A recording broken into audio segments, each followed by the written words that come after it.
Hello and welcome back, guys. We're now starting a new story, Cat Scratch Fever, written by Lotus Munviel. You can find author's profile link in the description. Let's begin. MHA Multiverse Mayhem, first day of school at UA. The newest class of A1 enters the room. As they enter they talk until they see a cat. On one of the desks near the window, is a napping green cat. There is a note on the desk saying, "Do not touch cat." Of course, if there's a cute cat, girls will try to pet it. A girl with a brown bob cut tries first but is stopped by a boy with spiky ash blonde hair. "Trust me, don't even try it." She huffs, "Why not, it's just a cat." The boy sighs and puts a bowl of katsudan on the desk, waking up the cat. The cat yawns and stretches before looking up at the boy. Before digging into the food the cat nods to the boy. "Why did you feed it that? Is it your pet?" The boy laughs, "I'm Bakugo and no, he is not my cat. Uraraka now if you don't mind." Once the cat finished eating she tries to pet it only for it to suddenly vanish and appear at the teacher's desk with a very loud hiss. This scared everyone, but when he started to clean his face the girls awed again. The next girl to try was one with pink skin. What the cat did next actually stunned them. It back-flipped and latched onto the wall with just its back legs. Once it was comfy it would pretend to be laying on the table though it was sticking off the wall. Bakugo sighed, "If you want to try you can stay, everyone else it's best we leave the room." He doesn't mind scratching innocent bystanders. Bakugo put the bowl away and quickly left the room. All the boys left along with a girl with ear jacks. The cat smirked and gave the four girls still in the room the "come on, try me" hand gesture you see in fight scenes. Uraraka, Pinky, an invisible girl, and a girl with onyx hair all decided to trap and pet the cute little cat. Invisible girl tried to sneak around the desk to grab him only to get cut by the cat's claws. What stunned them was when her invisibility quit working and her tan skin, long golden hair, and blue eyes became visible again. While the other three were stunned the cat flew off the wall, cut them, and landed back at its desk. The cat began to laugh while Pinky got brown hair and pale skin as her horns vanished. While the now non-mutated duo looked themselves over, Uraraka and the onyx-haired girl launched themselves at the cat to catch it. At the last second the cat jumped onto the ceiling and the duo crashed on the desk. "What's going on here?" The girls all froze as a tired man walked in.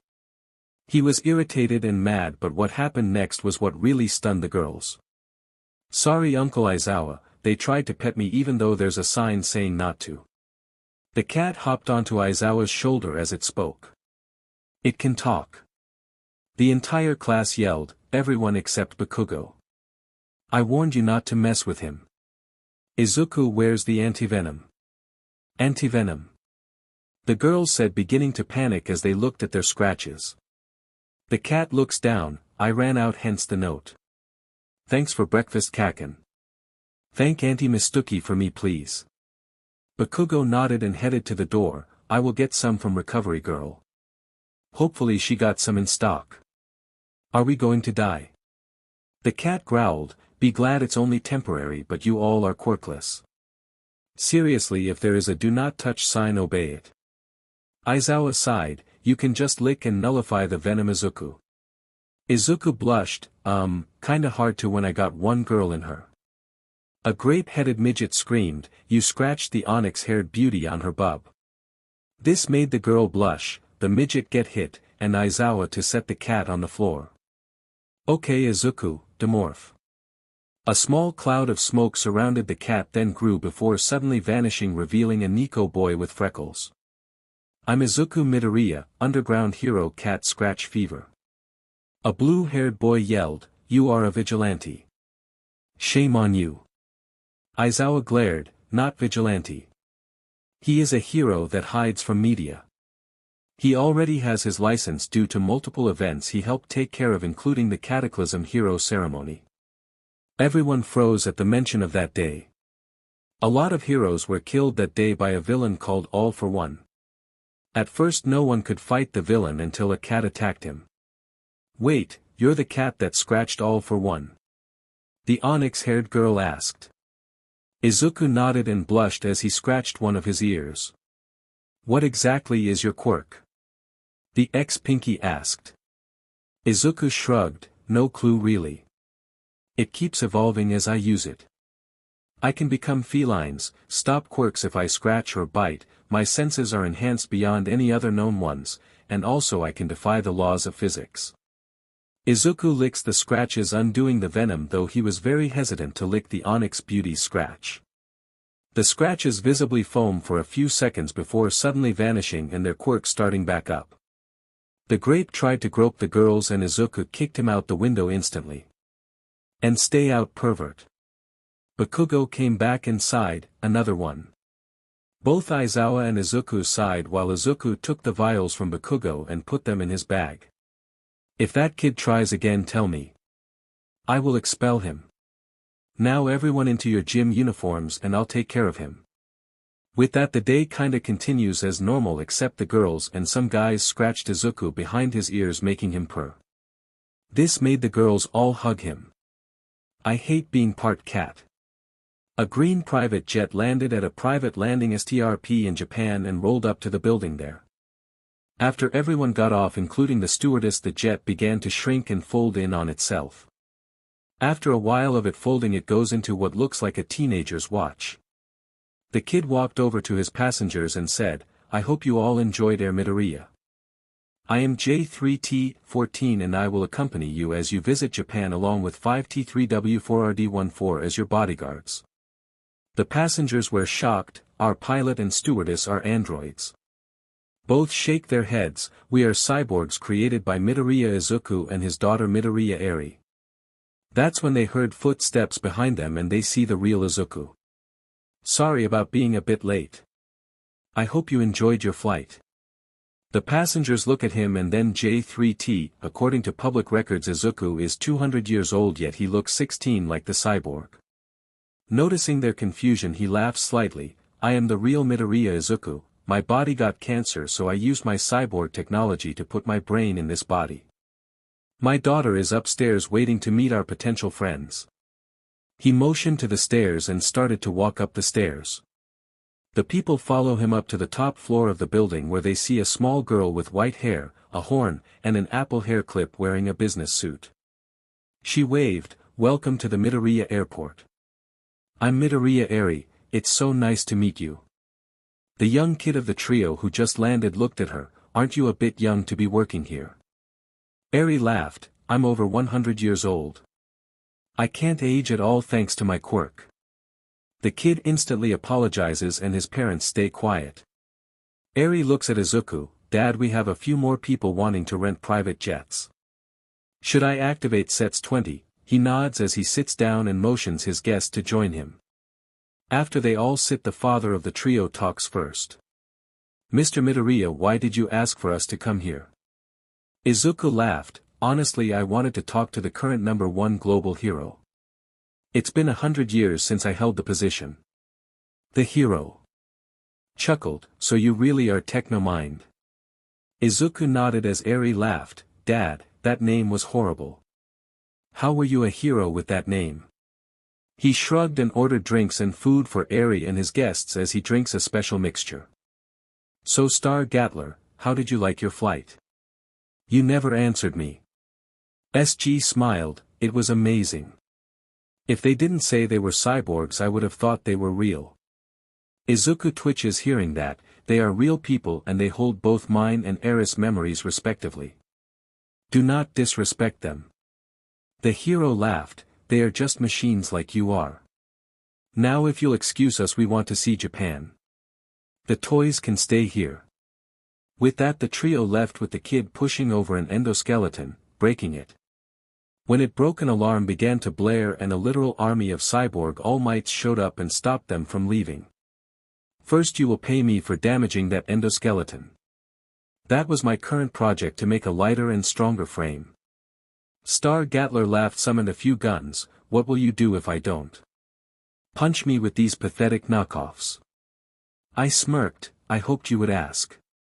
With a smirk Izuku stood up and walked over to the arrogant hero. When he got within a few feet of the family his hands became blades. I will make you like us and take your quirk for my army. In the blink of an eye all three were headless. Izuku hummed a joyous tune as he put the heads into a machine that would remove their brains, create new bodies for them, and make them loyal. Eri walked over and became a fully grown woman. Why am I always a kid when we do this? I didn't even get to kill them. Midoriya kissed her forehead as his metal body began to unfold and stretch some. I'm sorry Eri, I planned for you to make him one of us but when his brat destroyed my original endoskeleton I got mad. You'll get Nekalik and his family when they arrive later today should they not pull a stupid stunt. The All Might army went back into their storage cube forms and stored themselves for later use. An hour later Cyborg Star Gatler, his bimbo of a wife, and his bratty spoiled son were finished and they bowed to Izuku. I'm sorry about my son destroying your endoskeleton. I now understand your reason to freak out. Being a cyborg is powerful. That's when his wife grabbed him roughly. Let's get to our hotel room. I'm trying this body out. They left with the son and the two bodyguards following them. As they left I began using his quirk, his wife's quirk, and his son's on some of my army. The quirks are quite useful though their sons may be usable to cause chaos with families. Star Gatler, able to create weapons of any type as long as their bullets/missiles/arrows are replaced with miniature stars. Lover's Grasp, skin contact be it a simple brush or a strong grip will cause the target to get highly infatuated with the quirk user. After prolonged exposure the infatuated may actually fall in love. Cupid's Ammo, like Star Gatler able to create weapons but it also creates heart-shaped ammo that will cause the hit to fall in love with whomever the quirk holder wants them to. Effect lasts 1 month per bullet that hits them. Izuku takes all their quirks and adds them to his body. Nekalik shall be here in a couple of minutes. Become a small girl again. You can get him and I'll give you cat ears. Eri cheered and de-aged back down to her child form just as the next jet landed. They watched it fold in on itself and this time they let the bots lead the hero and her family up as Izuku had his cybernetic body return to teen form. Hello Nekalik. It's so nice to finally meet you. I always enjoy meeting the new #1 hero in America. Background: when Izuku was born he died completely for an hour before his heart suddenly restarted scaring the doctor, nurses, and his mom as she was holding him. After that Izuku seemed to be the healthiest kid around. Never got a cold, healed faster than expected from injuries, and somehow has a natural proficiency at learning other languages. No one knows what his quirk is yet fear his power. Izuku POV: I slide downstairs on the banister of my 2-story house. When I got into the kitchen my mom sighed, will you stop sliding down the banister? I have having to re-wax it every month. I show her the rag I had, I coat it in wax every time I come down mom. Also I haven't broken any bones or had a cut last longer than a couple of minutes. She sighs and gives me breakfast, too bad we can't figure out your quirk. I would love to know how it works, I ate and shrugged before I started heading off to school. I'll see you later mom. Hopefully we both have an epic day. She smiled and waved as she gets ready for work. I headed to school and sit at my desk. Everyone was talking about being heroes or other quirk-related jobs. When class started we did a career aptitude test. Once it was done it was put through a Scantron grader. As we waited for it to finish everyone chatted, read books, and blah blah blah. I just tried to figure out what my quirk is. After asking the teacher if I can use a language bot to see what languages I can learn today he just waved me to go. In the library I spoke to the machine to see what all I can understand and say to it. After a couple of different languages the librarian walked over. She was pale and shaking some. Midoriya, what language are you speaking? I showed her the ones I tried. She shook her head. For me it just sounded like a voice I heard when I nearly died. A mix of whispers and echoes. I look confused and select a language I know we don't know and brace myself. Can you record it please? The librarian nods and I speak to the robot in Arabic. The bot says I spoke to it properly. When I hear the recording I shiver as I hear it too. That is scary. I'm sorry for scaring you. She nods and walks away very quickly.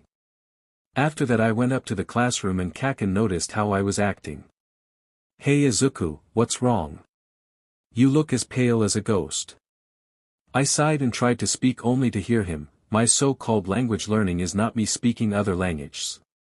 I noticed everyone else looking pale and scared as I finished talking. After a few seconds I aim it at all but Kaken. Sorry, my quirk is triggering randomly. I notice Kaken pale and the rest of the class relax. Yeah, it's my quirk. My speaking multiple languages is just this odd audio trick thing. I wonder what else is creepy as hell. Kaken smirked. I thought up a name for that aspect, devil's tongue. I shake my head. Librarian said she heard it when she almost died. Maybe death tongue is a better name. We both agreed and the teacher comes in with the tests. He looks a bit pale. Midoriya, come to the hall please. Someone pass these out please. He grabbed one sheet and headed back out. I quickly walked out and he handed me the paper. It was my test and he handed it to me. Your writing isn't in English, Japanese, or Mandarin. We had everyone look at it including a person unable to read look at it. Even though he was blind he could read it. What did you do to your test? I shook my head as I saw it morph between different languages as he said it.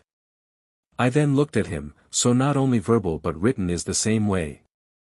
That is incredible.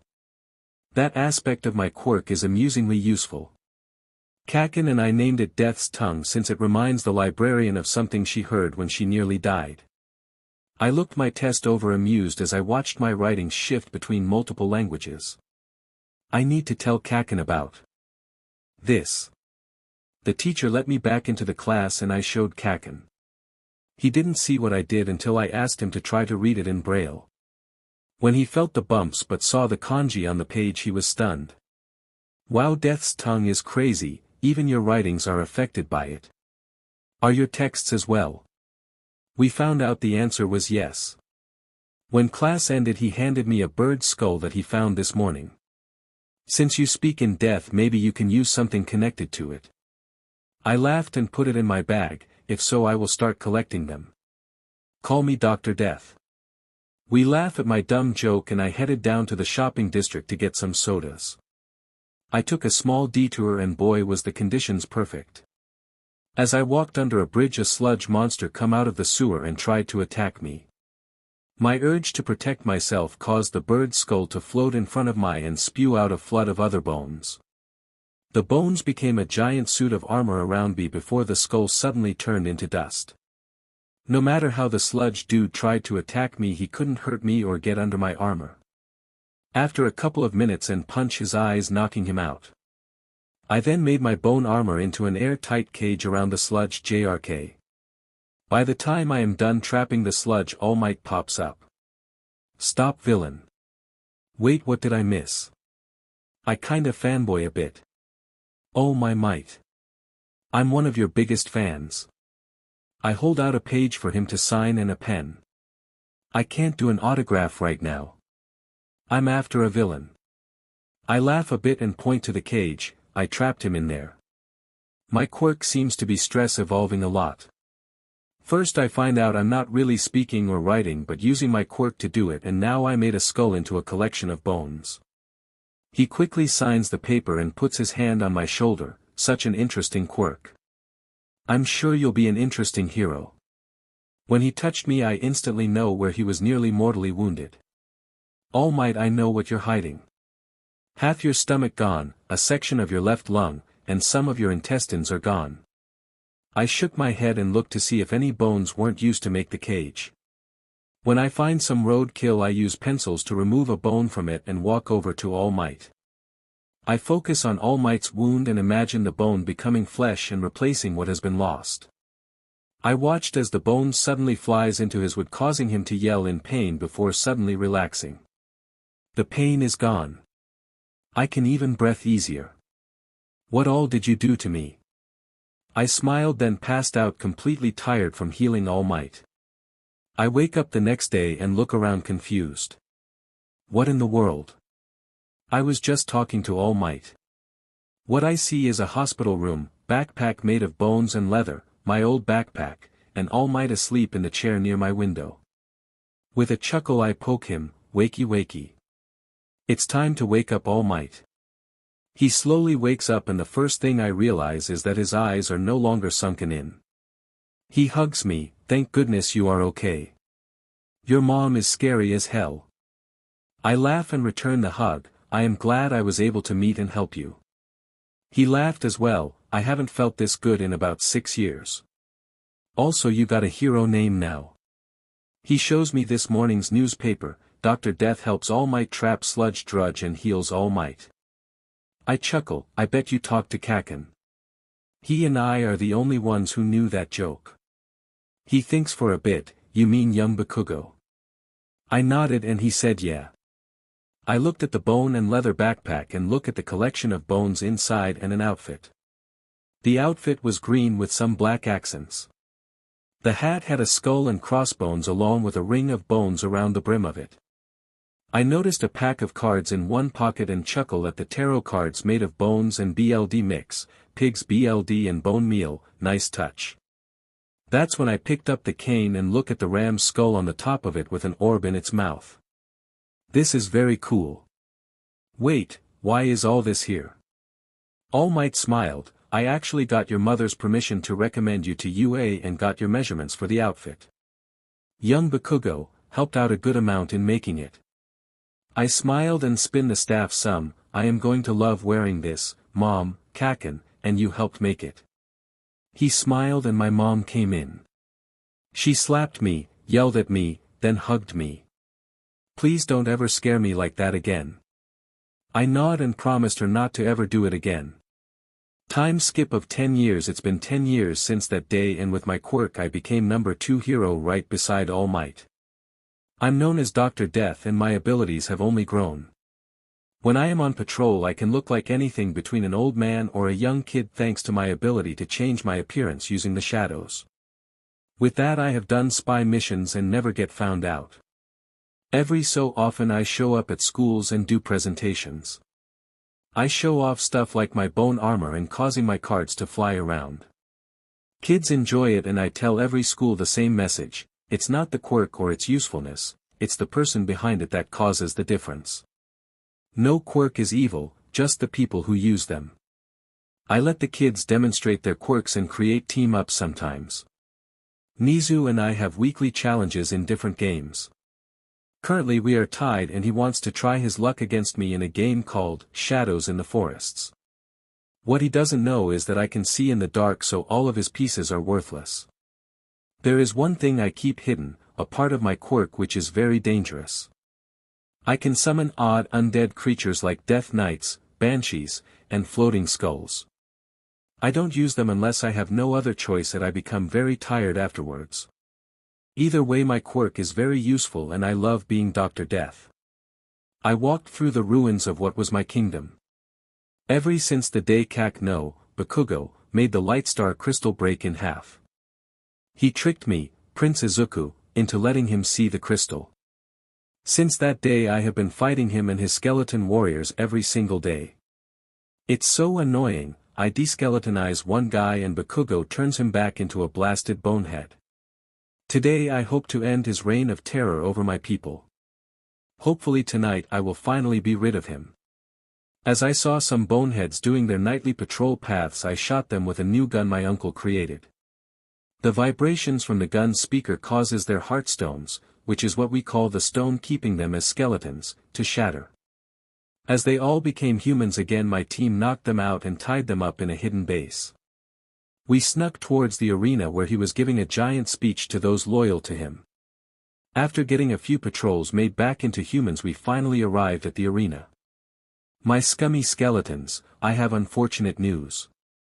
We will be ruining Prince Deku's Legion of Light Flesh Bags tonight. As of right now our spy has told us that he will be attacking the room where I store my half of the crystal. They'll all die walking into a trap. He laughs as his warriors all cheer. I smirked as the tower explodes, I just sent a few robots I had from my days as prince in there with the spy. They all cheered more chanting, "Long live King Bakugo." I was behind Bakugo in the shadows as he shut off his microphone and smirked. King Lightstar should have chosen me at the orphanage, not some whimpering simpleton. I now have what I deserve. He started to laugh again until he turned his microphone back on. Now my skeletons, let's work on making everyone immortals like us. Let's make the world our desolate playground. The cheering began to go crazy. That's when we decided to finally strike. I shot off a green flare and Bakugo said, "Who planned the fireworks?" I specifically said no green fireworks. That's when I stood behind him. I did, Kakin. When he turned to look at me surprised, I blasted him and his 2 guards. When his minions saw him turn human, they gasped somehow. I snatched his half of the crystal from his neck and fused them back together as his army was quickly made back into humans. Once we finished that, I tapped into the magical power of the Lightstar crystal. For treason against the royal family of the Kingdom of Lightstar, Bakugo Katsuki shall be put in prison for life along with his 5 main cohorts in crime. The rest of you all will be sentenced community service. Until the kingdom is back to its former glory, you all will rebuild the buildings and machines you ruined. The year of chaos you all caused is over. I, Prince Lightstar Izuku, proclaim that the throne is mine again. With that, I tapped into the crystal's power and created HNDCFFS out of light around all the former skeletons and had them scooted to the prison. It took 5 years to get the kingdom back to how it used to be. Once it was done, the crystal had fused completely to my hand and nothing I could do to remove it. On the day everything was back to how it was, I headed to the life sentence building where Bakugo and his cohorts. I stood outside his cell and sighed, "How have you been other than the obvious?" Bakugo growled, "What do you think, King Dipshit?" I shake my head, "Finally got the kingdom back to how it was and further. Too bad you're stuck here, my old friend. I was going to make you my advisor and a duke that day. I begin to leave, hopefully one day I can forgive you and we can be friends again." I left the building and headed back to my castle. Once there, I kissed my wife and held my child. I'm so glad that at least life is back on track. Let's hope when I fully become part of the Lightstar crystal the new containment room is finished and our child is ready for that day. My wife sighed, "I wish you would let them cut off your arm and let us save your life. We have mechanical arms you can use." I nodded as I thought about it, that may be best, but with a way to use the crystal's power when needed. I know now that sometimes force is needed. She nodded and we designed the future for the kingdom with warnings and scary stories of evil people holding the crystal and the chaos caused. Hopefully the future is much brighter for my kingdom. I groan as I glare as the ghost floating over my bed. "I told you I'm not staying home. I need to go to the doctor so I can hopefully get rid of you." The ghost sighed, "If you go to that doctor, a villain will come after you." I tossed a plush doll through the ghost and headed downstairs to watch TV. 3 months of being able to see you is 3 too many. Seriously, why must I be cursed to see you? The ghost huffed, "Not my fault, all you see is a misty body. Once you get stronger with your quirk you'd recognize me, Izuku." I groaned and watched some cartoons till Mom came downstairs and sighed, "Your imaginary friend keeping you up again." I nod, "She doesn't want me to go to the doctor. Something about a villain would want my quirk." Mom chuckled, "Have they said what your quirk is?" The ghost chuckled as I threw a pillow through her. "Something about seeing ghosts and hearing them. I just want her to shut up. Also she keeps saying to tell you her name is Nana." The name makes my mom drop her plate, causing it to shatter loudly on the floor. "Are you sure she is saying that's her name?"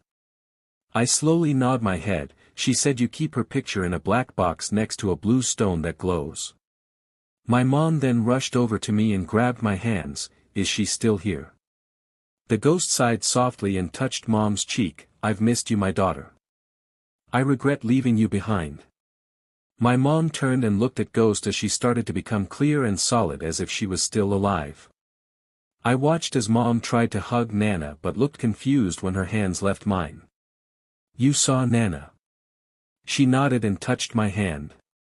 Nana was laughing as she watched my mom look confused. Soon the two of them talked for a few hours and Nana told me about the villain she fought. I was bouncing and my mom had to put me on her lap so she can still hear and see her mom. After a few hours we missed my appointment and that doctor's office called. Nana looked furious as she heard his voice. Mom apologized and said I had a cold and she didn't want me to get someone else sick. He believed it and she hung up. Why do you hate the family doctor? Nana sighed, "'Cause your husband is that villain I mentioned and that doctor is one of his underlings." We both froze and Nana hugged me. "I wish I could protect you but I don't have a body anymore." After a bit I thought of something and rushed to my room. I then returned with a giant teddy bear. "Maybe you can use this as a body. Mommy and I can make it have weapons later." Nana smiled and possessed the bear. After waiting a bit nothing happened. I think a bit and touched the teddy imagining it becoming a mecha suit for Nana. Right after that it stood up and looked around. Mom and I watched it stand and walk slowly before it spoke in Nana's voice, "Can you two hear me?" I nodded and jumped up and down. My idea worked. I imagined it becoming a mecha for Nana and it worked. After that I spent all morning making the teddy bear able to transform as needed for different things as I realized my quirk and Nana's soul made it much more than a teddy. When we finished Dad came home and freaked out at first as Nana got into a fighting pose. "Okay, why is a teddy bear looking at me like I killed its brother?" I grabbed Nana. "Sorry Daddy, my quirk is just letting me move the teddy bear some. Unfortunately I have to focus a lot to move it any." I make sure to look upset and Dad patted my head. "It's fine son. Eventually your quirk will be strong. Especially after I take it." When he said that I looked up, "You messed up all for one." He looked confused until Nana and the bear became pure metal and beat the CRP out of him in about 7 seconds. We called the police and they took him away as All Might talked to us, but mostly Nana. By the end of the day I met all the previous holders of One for All. Some weird quirk Nana gave All Might. I now have a better father figure I looked up to. I have a grandma, can't ever call her that though, and I now have a lot of living dolls and figures that vowed to protect me. I have a feeling that my 4th birthday will be one of a kind forever. I stretched and popped my back as I headed downstairs. It's my 11th birthday but knowing my luck my cousin will ruin it for me. I've been living with my aunt and uncle for all my life. I don't remember my mom or dad, just these 3 royal JRKs. I'm sorry but my cousin Bakugo beats me up multiple times a day, my aunt blames me for everything, and my uncle does nothing but watch. Well, sometimes my uncle does sneak me some extra food and candy along with a small toy or two but that's it. I get halfway down the stairs when my cousin uses his explosive quirk to send me over the railing and straight to the bottom floor. "Move it you worthless Deku." I just picked myself up and used some tissues to clean up my bloody nose. Katsuki is such a JRK, his quirk makes his sweat into nitroglycerin and he can cause it to explode. Aunt Mitsuki has a similar but weaker quirk. I actually don't know what my uncle's quirk is. I walk into the kitchen and make everyone else breakfast as my aunt and Katsuki began to count his presents and then he threw a bloody tantrum. He was mad that the number of presents didn't go up from last year. Uncle had to promise to get him 4 more gifts while we went to the zoo. I finished cooking and setting up the table for them before I take the tiny bit I'm allowed and eat it in the kitchen quietly. Once we were all done eating I cleaned the dishes and was given my one present. A box of cleaning supplies so I can keep this hellhole of a house clean. They left to go to the zoo leaving me behind so I used my quirk to deep clean the house. My body is able to create ghost-like limbs and I use them to clean, cook, and prank a little bit. There is more I can do but I can't really tap into it for some reason. I don't use it around them as I'm afraid of what they will do if they found out I have a quirk. After an hour of cleaning I go out and get the mail. I see them returning early cause the zoo was closed. I could have told them it was but why waste a chance at some peace. As they headed to the door I quickly sorted the mail and handed them their respective mail.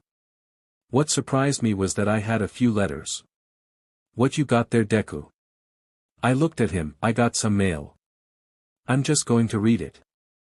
When I tried to head inside he tried to scorch the letters but instead a small force field that didn't feel like a quirk suddenly formed around my hand.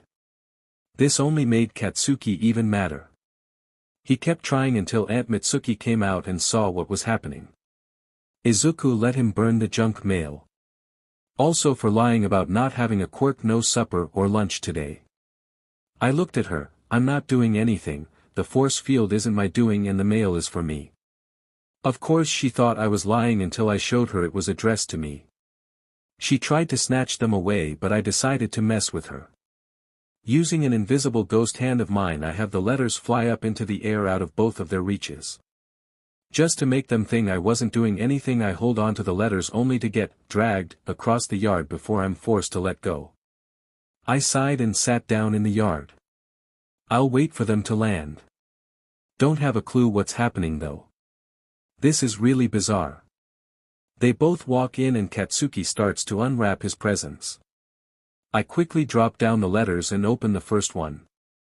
The first was a letter from the police department asking me to come down to talk to them again.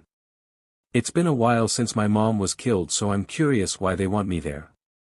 The next letter had a note on it, open in private and hide this from your abusive guardians and cousin. I quickly hid it and the last one was spam mail. Using a bit of fire from Katsuki trying to burn my letters earlier I burned the spam in the metal trash can we have.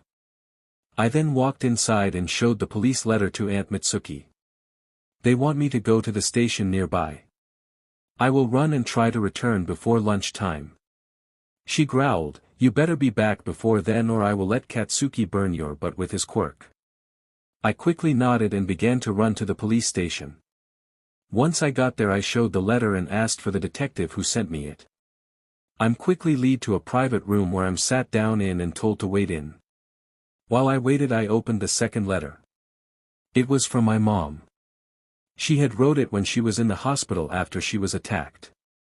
Dear Izuku, I'm sorry I won't be able to see you grow up and you'll most likely end up in my sister's house. My sister Mitsuki is a spoiled brat and I have seen that her son bullies you. If I had any time left I would find you another family to live with. Unfortunately I don't so I must tell you about all of the family's secrets mainly mine and yours. I'm sure you've already tapped into the ghost hands by now. My max is 8 but I'm sure you have more. These are from an experiment to enhance quirks but failed creating the hands. The next you should unlock while reading this since I'm very sure you'll be emotion like I am writing this. You should now be able to summon a shield on anything you feel precious or needs your protection. Actually you probably unlocked it trying to keep Katsuki from burning this letter. The last thing is you do have a quirk. The doctor couldn't figure it out but I could. You can copy, create, destroy, give, and take quirks without any problem. Your father was All for One and he was protecting me from All Might when I got hurt. All Might caused my death not your father. Now I want you to hide this letter and tell no one about your abilities. Also sweetie happy birthday in more ways than one. By now a backup plan should have happened and you're finally free of my cruel sister. Love, your mom Inko Midoriya. I quickly hid the letter in a pocket dimension I created when I heard a lot of footsteps coming up the hallway. In came All Might, some guy who looks like an older, more tired me, a detective and some other guy with a briefcase. Young Midoriya, I am sorry about your mom's death. I am really sorry that I was the cause of it. I reacted harshly to your father's voice and swung hitting your mom instead. Me, you killed my mom because of a voice. The man who looks like me, don't blame him son. Him and I were enemies for a while. Me, I'm not. Honestly I understand how he feels. Each time I hear Katsuki or Aunt Mitsuki yell I can't help but flinch and rush to them so I don't get hurt. Briefcase dude, I'm with CPS. What all do they do to you? Me, sigh, honestly I can't count it all. I've not had a birthday since I was 4, I do all the housework, Katsuki gets to practice his quirk on me, I get starved if I talk back or mess up, and I sleep on the floor in a closet. Oh yeah, while I told Aunt Mitsuki I was coming her she said if I didn't get back to make lunch on time she would let Katsuki burn my butt with his quirk. That last bit made all 3 of them pale while I was emotionless. Their threats was the norm for me. I acted like I still had emotions around them, but that's it. I had pretty much locked up my emotions and make them impossible to be read or used against me.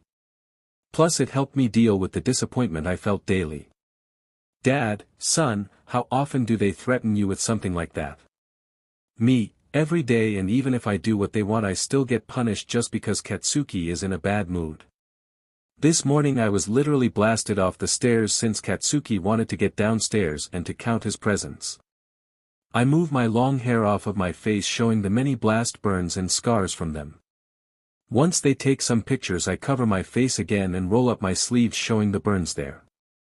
Needless to say they asked how old certain burns were and I answered as honestly as I could.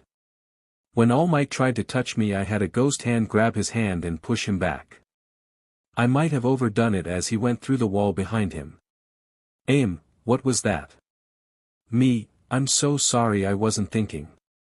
I hate being touched and you were about to touch a recent one. 1 second and I'll fix it. I have had the ghost hands for a while and learned a few tricks. With a few hands I had All Might lifted back in and sat in a chair before the others fixed the wall as if it never happened. With that done I sighed and made the hands partly visible. Me, before you ask, I'm not at my hand limit and no, I don't know what all they can do or reach. Dad smiled, you have your mom's mutations. You're a very unique and you have a better version of my quirk. Create a true healing quirk and heal your burns and scars and maybe All Might as well. Mr. Uchiha, can you leave the room for a second? Briefcase leaves and I slowly remove all my wounds and panic when All Might deflates. He shows his scar from when a random villain nearly killed him. I quickly healed him and soon he is back in buff form again, his eyes aren't sunken in, and I later learned his time limit is gone. Dad and All Might told me about their past and how for the past 7 years they've been trying to get Dad out of prison to take care of me. After a bit I looked at the clock and paled.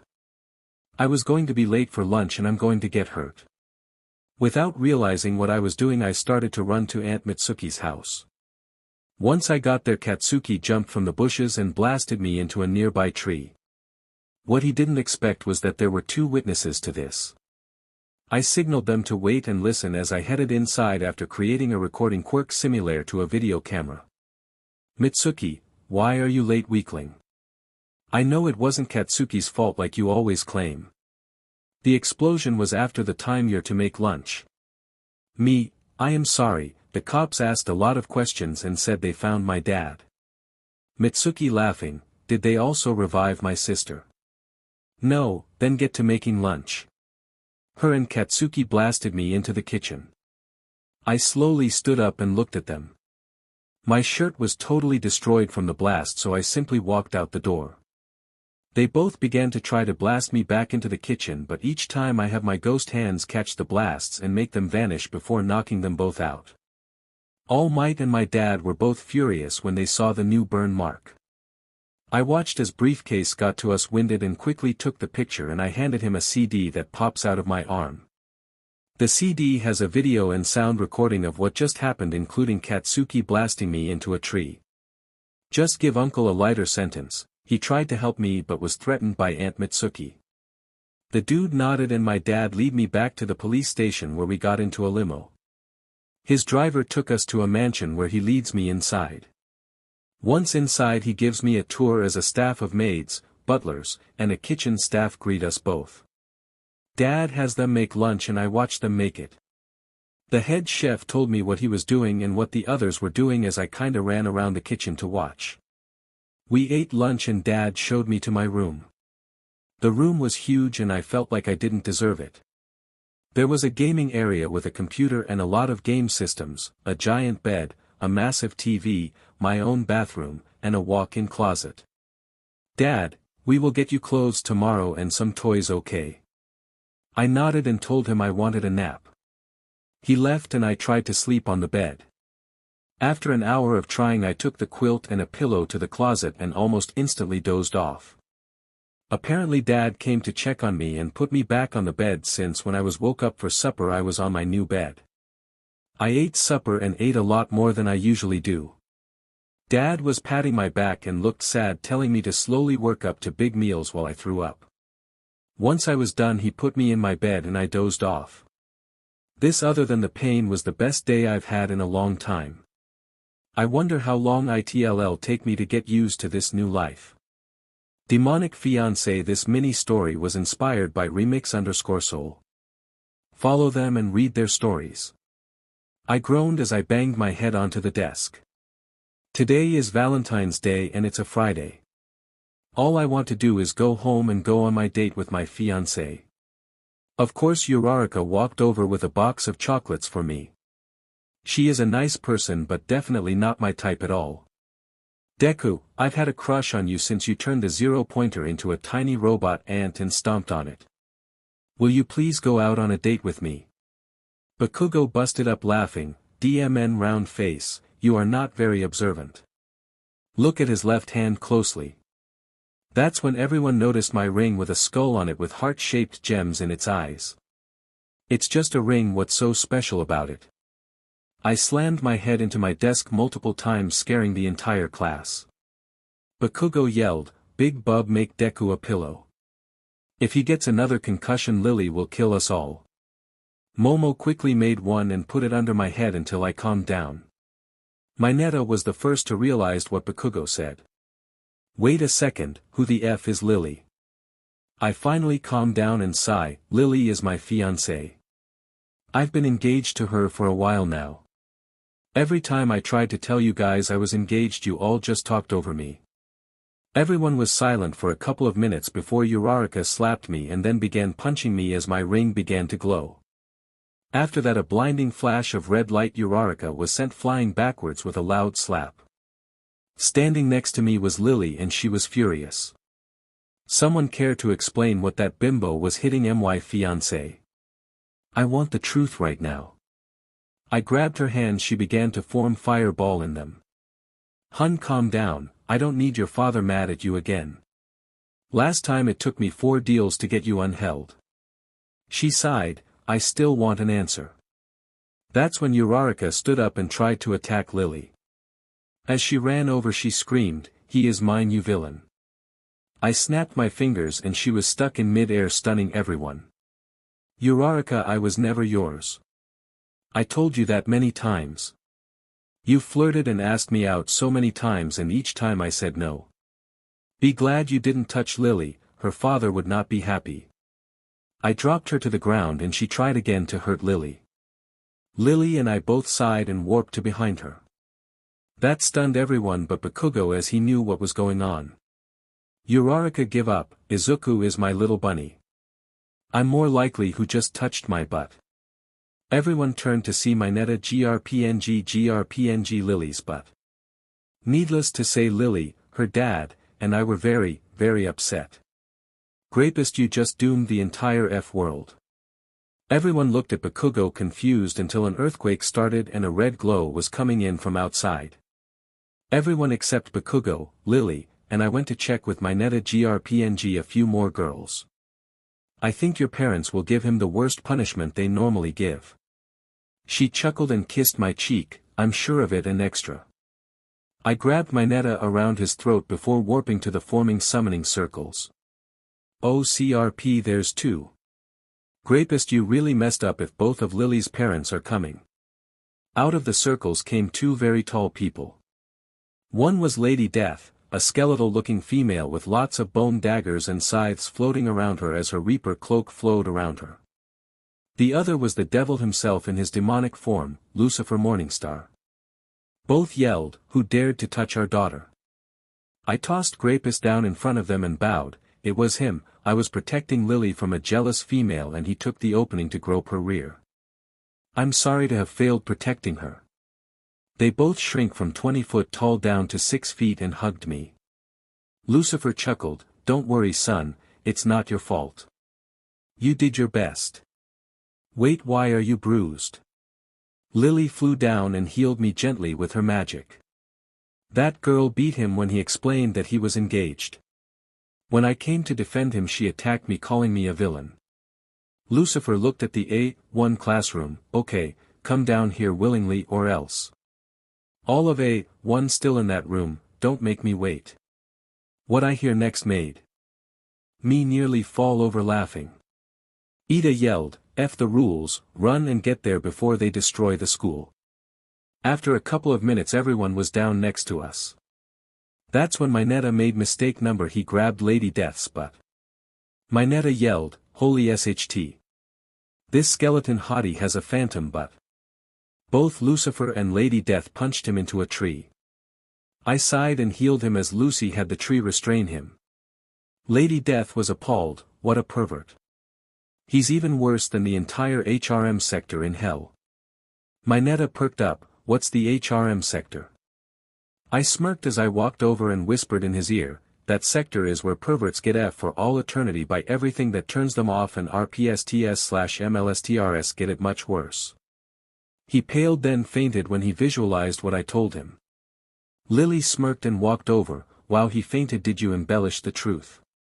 I shook my head and then pointed out Urarika, which both Lucifer and Lady Deek understood. Lucifer walked over, "So this is the tart to hit my future son and Prince of Hell." Prince of Hell. Lily, Bakugo, and I laughed some before I could reply. Lucifer Morningstar, Lady Death meet A1 meet the King and Queen of Hell. Also since she suddenly appeared meet Princess Lily Morningstar, my fiancé. Lily smirked and kissed me, "Now my little hell bunny, don't forget our date tonight." I chuckle, I actually set up 2 parts, one in hell and one in the mortal realm, my Armageddon Queen. My class was a mix of, "What the F," and, "That's so sweet." Urarika then charged at Lily again, "He's mine you demon some." "I am now officially, demonically, royally said." I grabbed her hand and become my demon form, "Shut up you anti-gravity bimbo. You try to hurt my fiancé, insult her, or as so much as give her a funny look you'll spend a weekend in hell. I will personally send you down there." Everyone was scared, even Bakugo. She cried and backed away nodding as I returned to my normal form. "Honey, you finally unlocked the gift I gave you when we first fell in love." "Better explain it though." "When demons and humans fall in love they gain their lover's abilities. Since I'm stronger than Dad Izuku and I can easily rule any realm we want." I chuckled and nodded, "That reminds me, is God still mad at you and your twin?" Lucifer chuckled, "No, Michael is still being punished for what he has done, but that's about it. My demons and I can visit heaven freely and angels can try to save the humans in hell. Also Dad wanted me to give you this. He wants you to meet him next week." He tosses me a ring with angel wings and demon wings etched on it. I nod and look up at the sky, "Thanks God." There was a clap of thunder even though it was a clear sky. Momo raised her hand and Lucifer nodded to her. "Mr. Morningstar, why does God want to see Midoriya?" I groaned as he chuckled, "Multiple reasons actually. He is the first normal-born human to fall in love with a demon and have the demon love him back. The only other to do that was put on Earth by God.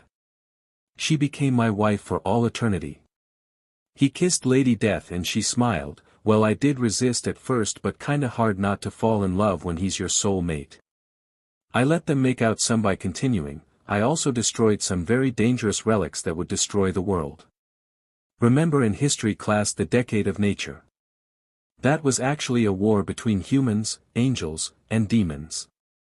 I destroyed the relics used to cause it so it can't happen again and also ended the war." "How?"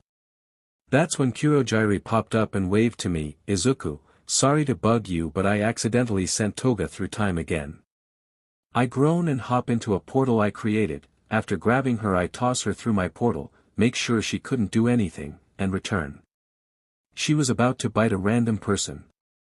Fortunately I stopped her before she could ruin the past. Kurogiri quickly warped her back to wherever their base is and bowed to me before vanishing himself. "Why didn't you arrest him?" I looked at Ida a tad irritated, "'Cause he is my spy into the league you moron."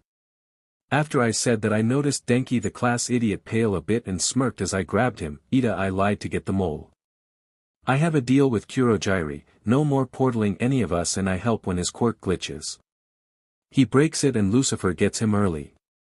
Lucifer laughs, at least that's what he thinks will happen if he breaks the promise. I think I'll let my wife deal with him. I paled when I heard him say that. I will warn him. Just being late to pick up Lily gets her going. She laughs, sorry about that Izuku, it was one of those days. At least you were never late again without a decent warning. I warped Denki to Nisa's office with a small note and quirk-canceling cuffs on his wrists. I counted down and pointed to Nisa's office when he yelled and tossed Denki out the window. He gets really mad at traitors. I warp him back up multiple times until Nizu calms down. When I was fully sure Nizu was calm, I fixed his window. The bell rings and Lily hugs me. Since we are here and together, can we start our date early? I kissed her, sure. I think we should tie up Mineta and drop him off in hell as it's our first stop. Lady Death grabbed the unconscious rapist. I'll take care of him and tell his parents what happened. We nodded and both vanished suddenly. Bakugo POV. Okay, extras, time to go home. Celebrate your mushy holiday however you guys want. I start to walk away. Lucifer chuckled, Katsuki, don't you have a date with Bella? I stiffened up and began to panic. CRP, I forgot to buy her gift. I rush off and do my shopping real quick. Luckily I know where to get her favorite poisonous flowers and where to get a necklace and chocolates. Lucifer POV. I chuckle and watch the class leave greatly confused. Once they were gone I kissed my wife. What interesting boys we will have as sons. She smiled. I still don't see what Bella sees in that nuclear Pomeranian. As long as she is happy I will deal with it. I nodded and we both headed home where we tossed Mineta to a lighter version of his personal hell. What a fun Valentine's Day. Drake Hollow. This chapter/short story is loosely based around the game Drake Hollow. Basically you work to defend your friends the Drakes and defeat corrupted creatures.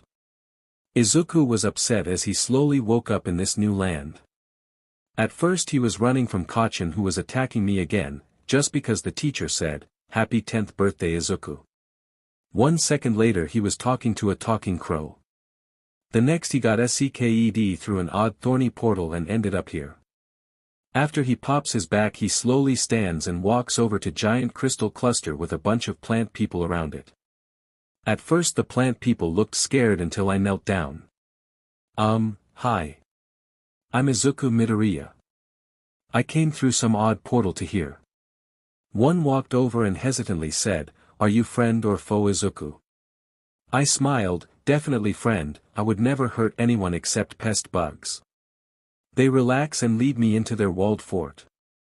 "We will trust you for now. If you betray us we will treat you as we did our last enemy." I nodded, clear as hell. "I honestly want to know why I am here." The crow then landed on a tree stump. "That's because you will connect our world with yours. You have the power we have been hunting for forever. You are a pure-hearted magic-filled human." I listened for an hour about their plan only to shake my head confused. "I am sorry, but how am I supposed to open the bridge between our worlds and keep it open? I don't have a quirk." The crow laughed. "What's a quirk? If it's the weak magic people use nowadays, yours is much bigger." I look confused as the crow hands me a crystal. I held the crystal and look at the crow. "So what am I supposed to do then?" Crow chuckled as he looked at a bunk bed. "Imagine another set of triple-decker bunk beds appearing next to the ones already here." I do so and a purple hologram of one pops up before becoming an identical copy with a slight green tinge. This startled the plant people and the crow. A stone version of the plant people opened its eyes. "So finally the ultimate wizard has arrived. The one who can build in our world without needing us to build it." I freak out and backpedal as the stone statue slowly becomes a green plant person with golden leaves on its head. "I am the retired Mandrake Mushu. I've been waiting for you."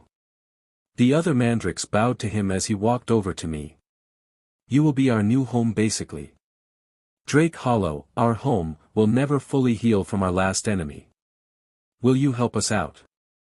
I nodded and thought for a bit what would be needed since this world is very different from mine. What I didn't know was that as I created it in my mind it formed behind me. When I finished planning the device, I turned to see what the mandrake were looking at. Behind me was a backpack that looked like a metal mandrake with 2 zippers. I opened the smaller one and saw a miniature version of the Drake camp in it. The bigger one had all my school stuff in it as I realized that my backpack became the metal Drake bag. I don't know what I made, but it looks like a mini version of your guy's camp in the smaller zipper. I guess try to hop in. Mushu had what I'm guessing is an elder Drake walk in. As he entered the pocket he shrank down and I heard him yell. Call me a root and cover me in sand. This place is huge. He ran to what I thought was a wall only for him to keep going. After a bit another yell, there's trees that grow our gems in here. I can retire finally. I look sad, doesn't that mean you'll become stone like Mushu was earlier? The elder ran over to the hole and looked around it. This place is awesome. Get in here everyone. I watched as they all flowed in with all of their beds, gardens, and what looked like a lobster tank inside. Mushu grabbed another retired drake and as it entered it became an appealing bonsai tree with its matching fronds/leaves as its leaves. I smiled and hopped in as well. I explored the giant island and smiled as I put the bonsai drake on a stone pillar. After that they brought the others in and placed them around on the pillars. When everything was set up and ready to go I started to head out when the drakes surrounded me and pushed me towards the bonsai garden as I now call it. When I was there they surrounded Mushu and they all began to sing. I didn't understand what they were singing but I could feel the magic flowing around us. After a bit Mushu and I started to float and spin facing each other. After a bit there was a flash of light blinding me. When I opened my eyes Mushu was gone and I felt very powerful. When I landed the elder walked over, you are fused with Mushu, you are the first human mandrake hybrid. You are also the first with the ultimate blessing. I bowed and thanked them all. After a bit I got out and saw the crow napping. When I got fully out he woke up, you ready to return home. Also you might want to check your appearance in a mirror. I shrugged and created a portal straight to my bedroom. Once I was there I checked the mirror and saw flowers all throughout my hair and what used to be my hair was strands of bark. My mom opened the door and fell backwards when my head instantly snapped to look at her. Well, my head did a 180 degrees turn which scared her. As she fell my hands and arms stretched out quickly digging into the wooden floorboards. They then popped out behind her and helped her stand again. Sorry Mom, I didn't mean to scare you. I still don't have a quirk but I have something much stronger. I took off my drake backpack and showed her the mini camp. The drakes inside waved and said hello to Mom.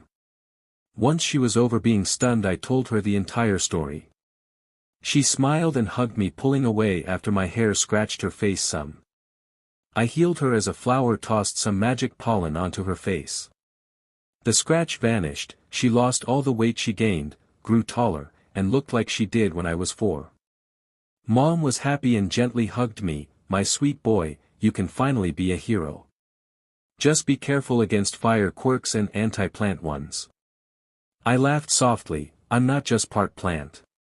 I fused with a mandrake and I'm now magic itself. As I said that a ball of the elements form around me before I have them vanish. That's when I thought of something and talked to the campers, got any spare stones in there? The ones you guys use to age. One asked for a bag so I had one form next to them. They ran off and left the seeable area. After a little bit I hear some cheering and they yelled, these stone trees are epic. The second I take a stone a new one grows on it. Whenever you want one just ask. A bit after that the bag comes flying out the pocket and lands on the floor with a really loud thunk. I picked it up and dumped it out onto my bed showing the moon's tons, quartz, BLD stone, and a lot more of varying worth. You guys overdid it but thanks. If you guys ever need anything in there just ask me okay. They all said okay and chuckled as some walked on a fence they built. Mom tried to enter the camp zone but couldn't making me a tad sad. I used my ability to spin the gate and show her what was out of sight. When she saw the bonsai she asked if she could care for a purple one with golden flowers. A drake passed it through and she watered it. I watched as some pollen surrounded her and I could see she got a quirk power boost. So drakes even if retired can give blessings. That is awesome. You guys are epic, I'm so honored to have fused with one of you. Mom and I headed downstairs where Kachin was with Auntie Mitsuki was in the living room. Auntie sighed, for a sec I thought you vanished like Katsuki said you did. She then screamed as my bag ran down to me and zipped away the camp. I picked up my bag and it held onto my back. Kachin growled, "What is that thing?" I growled back, "Don't even think of blowing it up, Katsuki, if you try I will make you pay for it." My protectiveness scared Kachin as he noticed my hair. "What the F, Deku, you finally get a quirk." I shook my head and took the bonsai drake from Mom. I then put it on a shelf by the sun seat, through the floor. Mom was unaffected as Kachin and Auntie freaked out at first. When they saw where my arms ended up they were curious as my arms retracted. Kachin chuckled, "What are you? Part plant now?" I nodded and put my backpack on the nearby counter. "I am more than just that though. Mom, can you move this up to the top shelf please?" Mom tried and her quirk worked as I thought. She now has full-on telekinesis. My backpack enjoyed the sun and opened its camp zipper letting the drakes absorb some real sunlight. Auntie looked at the bonsai drake and touched it. The pollen surrounded her and I saw her quirk was now equal to Kachin's. "Auntie, you might not want to activate your quirk inside anymore. You're now as explosive as Kachin." "What do you mean the old hag is as strong as me?" She hit him with her quirk and launched him through the floor with an explosion. "That bonsai is a retired mandrake. They are magical creatures and what I'm part of now. I got Kachin out of the ground and fixed all the damage as if it never happened. Don't even think about touching that retired drake. You won't be able to control your quirk and will hurt yourself." I explained to Mom and Auntie that the buff is permanent unless they asked me to replace it with another buff or to remove it. I had to keep dragging Kachin away from the retired drake before I eventually just formed a chair of roots and tied him to it. "That's enough, I might be able to heal you but I'm not going to do it daily because you've destroyed your arms." That made Kachin understand why I held him back. I then had a flower in my hair cover him in another pollen. He sneezed coating me some but that's fine as I got the blessing too. This blessing made it so that we are basically living rock walls.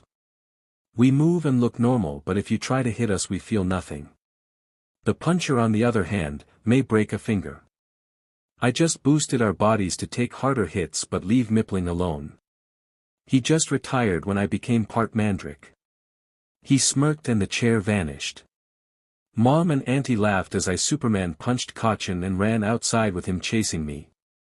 We punched each other and felt nothing other than tired after a while of it. Kachin then sighed as we rested, "I'm sorry about bullying you for the past 6 years. I just didn't want you to die being a quirkless hero." I laughed and gave him some of the stones from the trees. "I forgive you but I still am quirkless, I just use magic now." We went inside for supper with my backpack jumping down to run over. Izuku. I knelt down and opened the camp zipper, something wrong in there. That's when I saw odd gem creatures glowing a nice green color. I looked at them confused before the creatures bowed to me and a crystal dog thing came out. It made noise but I understood it, we were enemies of the mandrake thanks to a group of people called the Terminers. Since you freed the drakes from their reality we were recreated to help protect them. I petted it and said, "Good to know you will help protect them. If you help me fight don't kill anyone, okay?" It nodded and hopped back into the pocket as I told the drakes they're now good and to try to get along. My life from now on will be interesting. I don't know what all will happen but I bet, it will be one big adventure. I groaned as I sat up. Well, at least I tried to. It's hard to balance when you're on a floating platform in the middle of the ocean. Wait, what? I was just being attacked by the League of Villains again. How in Endeavor as number 1 hell did this happen? Wait, there's a book on my hip and some odd floating. Wait a second, I recognize this hot bar. I'm stuck in the game raft. Okay, calm down. How do I get out of this? CRP, I now recognize the new face with the league. It's Game MSTR, his quirk is to literally put people into video games and the only way out is to beat it. The thing bugging me is why is that hero helping the league? Since Raft is an endless game, the only conceivable way to win is to go to all the locations, unlock all the crafting, and collect at least one of each item. Crud, this will be annoying as hell. I try out my quirk only to get a pop-up. Your quirk, one for all, is not useful on its own. Instead I give you infinite stock and immortality. Infinite stock makes it so once you create or have one item you have infinite of it. Immortality is literally as it's called. You can't get hurt or die. Okay, that's useful, but why give me such overpowered stuff? Another pop-up, the league forced me to do this, but I'm giving you the edge to get free. Plus once you beat this game you'll get a reward, my quirk and more. Just please hurry, Toga keeps trying to cut me. I chuckled and collected a few barrels, getting food, plastic, leaves, rope, nails, and planks. Once I got enough I created the builder's hammer to expand my platform, placed down catcher's nets, and set up some basic water purifiers and grills. After some time I created a paddle and began to use one for all to make my raft move much faster. I sped my way through the knowledge table, went to every location, killed everything I could, and kept going. I'm now just stuck hopping island to island trying to figure out what I am missing. It's been maybe a month in this game and I am losing my bloody mind. There's just one item left and I don't know what it is. I got all the heads, tapes, figurines, and I made the tiki totem. Since I may be here a while I may as well rearrange everything. As I moved the tiki heads I realized they had markings that lined up with each other. I quickly put them together properly and it spun around, locking itself together as one item. With the little show done I picked it up, getting the totem pole and a tiki mask. I then popped back up in the real world and beat the CRP out of Shigaraki, Dabi, Compress, Twice, and Spinner. Toga gave up after I beat Dabi so I didn't have to hit her. With the league running off through Kurojiri, who was laughing, I talked to Game MSTR. Okay, so what was that odd prompt about me getting a prize? Game MSTR laughed, you are now Deku the Game MSTR. You now have my quirk and a few others as I didn't remove the ones I gave you in the game. Anyways, I'm going to retire. About time someone was worthy of my quirk. With that I became an even bigger hero as I learned what all this quirk does. It's very similar to One for All, but as it is passed down it gets more fun game modes. I growled as I sat up on a foreign bed. Where in the hell of endeavors being number one am I? What I saw stunned me. Some odd furry creatures that look like a mix of puppet from an old horror game where a puppet takes over your hand, eggs, and other odd shapes. That's when a medium height, light blue, strawberry armed one walked over. Hi, I'm Filbo Fiddlepie. Sorry to sound rude, but who and what are you? We have never seen or heard of anything like you. Second I heard his name I remembered a let's play I saw of a game called Bugsnax. With some apprehension I replied, my name is Izuku Midoriya and I am a human. Quick question, your arms are snackified because you ate Strabbies, correct? When he nodded I began to cuss and accidentally broke the bed I was on in a single punch. I'm so sorry. I didn't mean to break the bed. To whomever it was I will help build a new one. I slowly stood up and when I did the bed just fixed itself. At first I just assumed it was since I was in a game, but instead my hand was glowing the same color as the bed while it mended itself. Interesting, that is definitely something new. First you punch the grump out of the bed and then fix it without lifting a finger. How is that possible? I looked at the creature who said it. Her name was Floofty Fizzlebean, one of the group's crazy scientists. I'm from a world where people have powers called quirks. Didn't know I could do this. I was diagnosed as quirkless when I was younger. That's when her brother Snorpy walked over. Are you a Grumpinati spy? I couldn't help but laugh. No, I am not. I'm just an interdimensional traveler. I headed for the door and they moved away so I could exit the building. As I explored their town I saw some broken tools and fixed them with my new power. That's when Beffica Winklesnoot tried to talk to me. I ignored her the best I could until she handed me a journal saying, just in case you want to write stuff down. For the town gossip girl she has some good qualities. Far and few between though. I opened the journal to see it had all the info on the grumps, the people species here, all the bugsnacks including the bosses, and a note saying, welcome to Bugsnacks. I'm sorry to awaken like this but when Kachin blew you into a wall I woke up. I'm your sentient quirk and once you get stronger by helping their stupid side quests we can talk. Face to face of course. Sincerely, your quirk. I wince in pain as I remember what happened today. All that happened was the teacher said I was going to go to UA in the support classes. Wait what? I have a quirk, but I was told I am quirkless. Did the doctor just get it wrong 10 years ago? I shook my head and thought a second. First off, I'm very strong and I felt myself hit the bed. That proved that this is not a dream. I can repair stuff just by thinking it repaired. Could be good in fixing what heroes and villains destroy. After I got used to using my 2 new powers I decided to help them out. Okay, I was sick of eating Wamba's Troubleham's stupid sauces. Somehow he can grow ketchup, ranch, chocolate, hot sauce, peanut butter, cheese sauce, and some odd blend of them all. The mixed sauce is really good and attracts all bugsnacks. I knew bugsnacks are not exactly as innocent as they look but I wanted to try one out. I headed to a spot where I can find a basic bunger and frieder. At first just chasing / being chased by or jumping to try to catch the other was not working at all. Elizabeth Megafig and Filbo were chuckling at my failed attempt since I wanted to try without their gear first. After about an hour and a half of me failing I decided to try something I saw All Might use.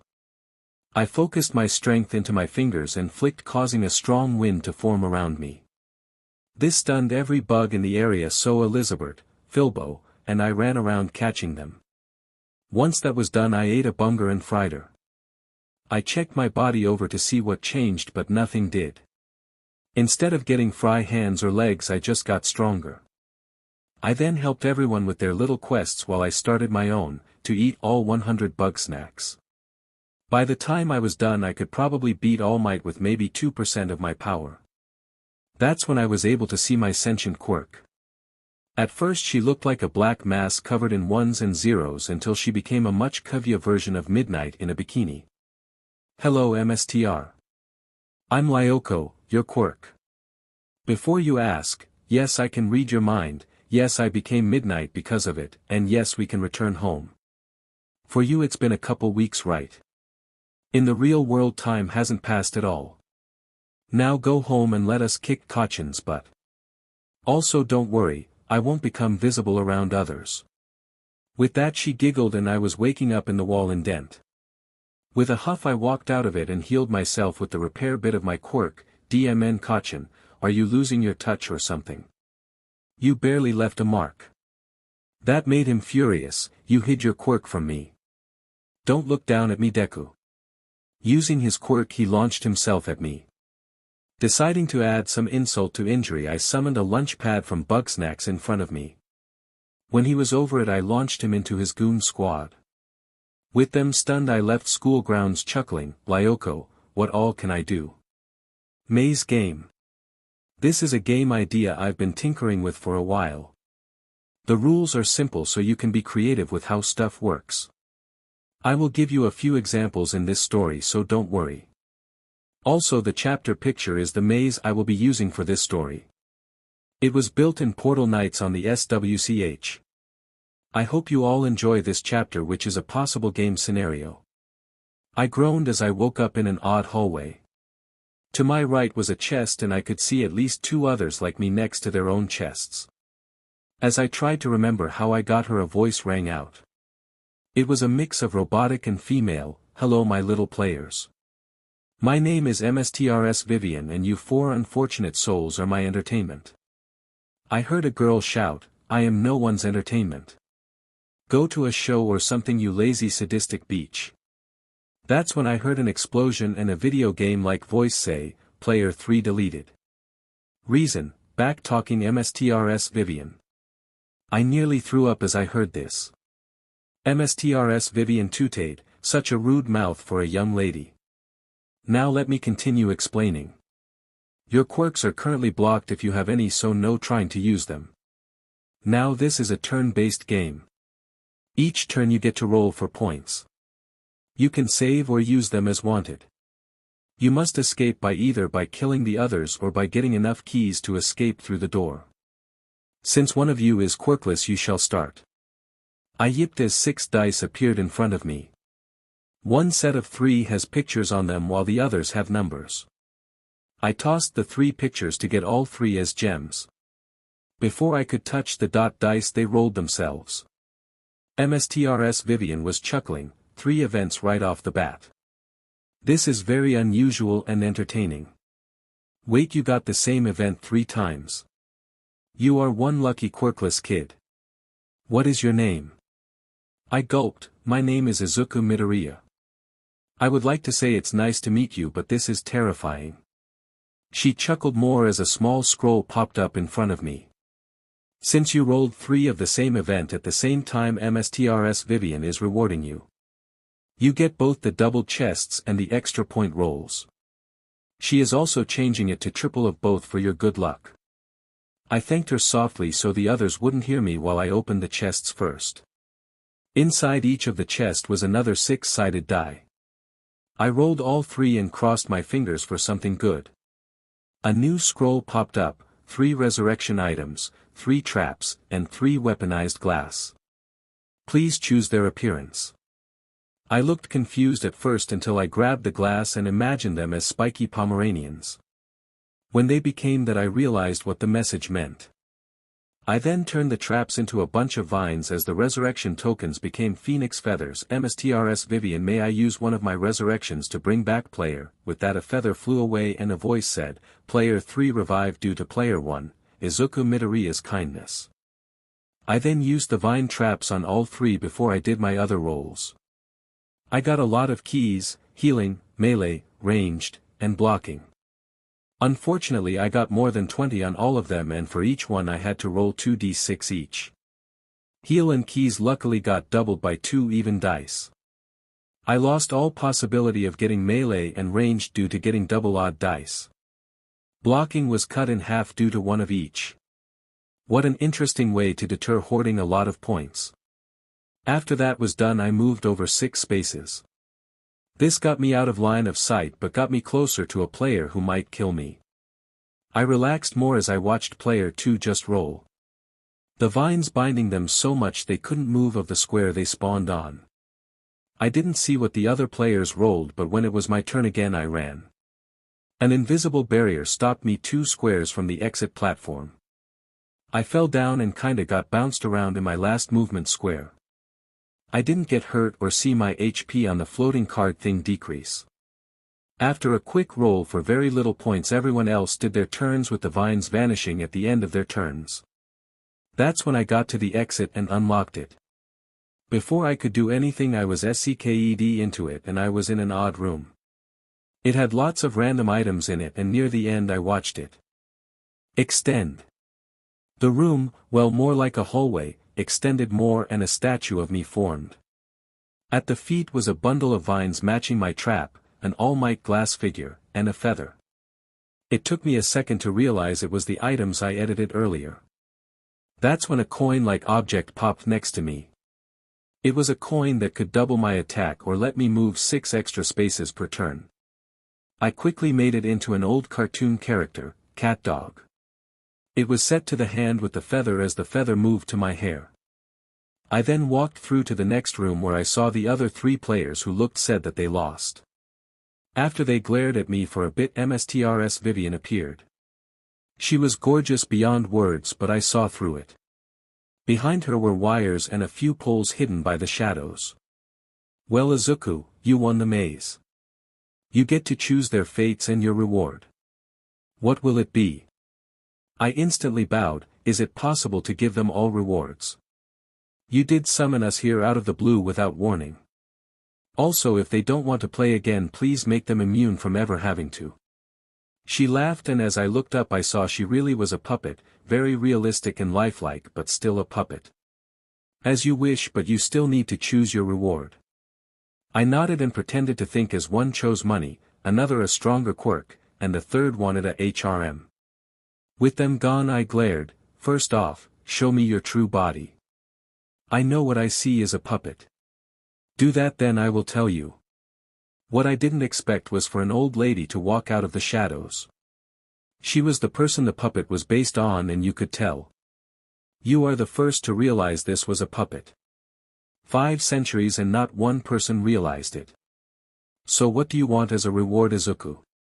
I sighed. I can see you feel bad about aging, so I want you to have a new body that never ages.